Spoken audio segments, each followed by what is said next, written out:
OPS Unions. Welcome to our field study adventure. We are thrilled to share with you this journey as we explore the wonders to the world of teachers through the lens and discovery. Ready your mind and heart to be filled with wisdom and extraordinary things as we continue to dive into the depth of education. Come and join us as we share with you our insights and observations during our field study tour.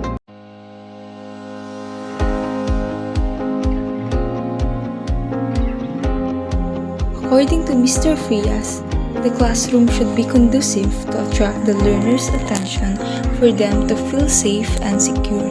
In accordance to the EPED memorandum, the colors that are advised to use in designing a classroom are beige, green, and brown. In classroom management, I set myself as a role model like using polite language, always on time, keeping the phone in the bag or pocket, making sure that there is no disturbance during the class, and of course, you must implement and follow the rules and regulations in the classroom. In order to make the lessons relevant to all, I adjust my teaching strategy due to the different learning abilities and pace of my learners. Since we are in generation where technologies are rampant, I use it as a tool to impart knowledge. Using digital technologies is one of my ways of supporting the learning process of my students. For example, when the lesson is about cheer dance, I allow my students to use the television and watch some video clips from UAAP. Furthermore, in this generation, most of the learners are relating themselves in the social media, so I make my lesson relevant in what is trending by now as long as it is related with a topic or subject matter.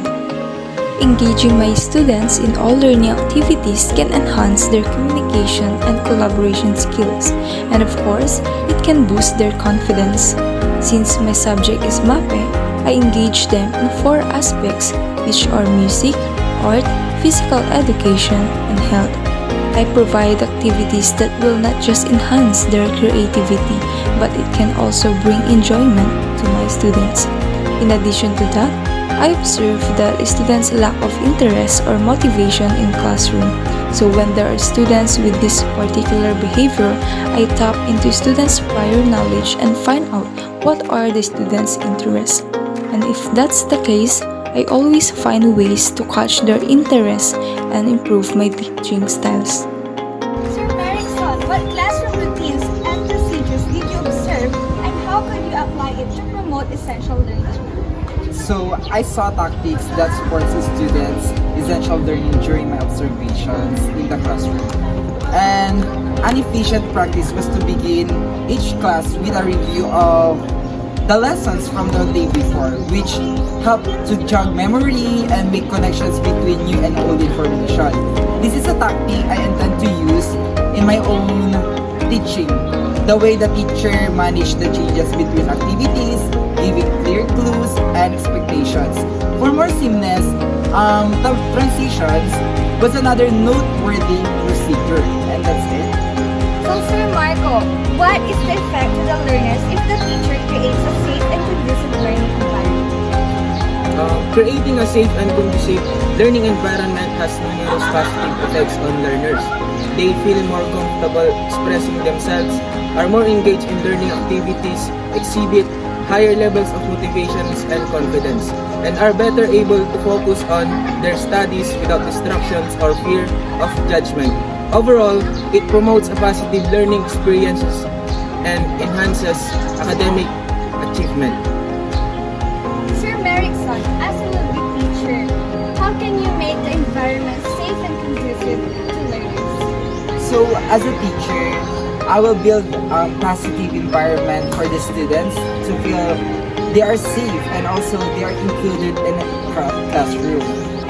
Ma'am Delma, as would be a teacher, how can you make a safe environment and conducive for learners?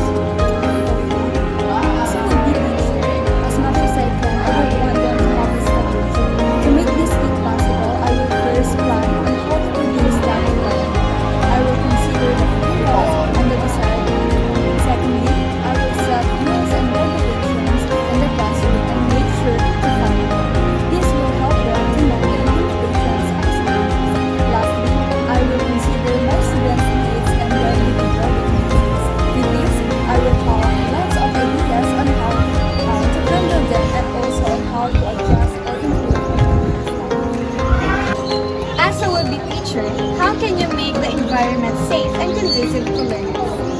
as a prospective teacher, you can create a safe and conducive learning environment by fostering mutual respect among students, actively listening to their concerns, providing clear guidelines and expectations, encouraging collaboration and open communication, addressing any instances of bullying or discrimination promptly, and demonstrating empathy and understanding towards individual needs and differences.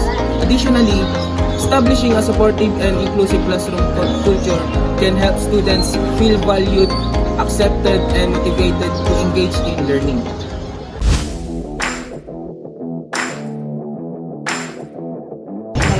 We are teachers and we are ready to make a change.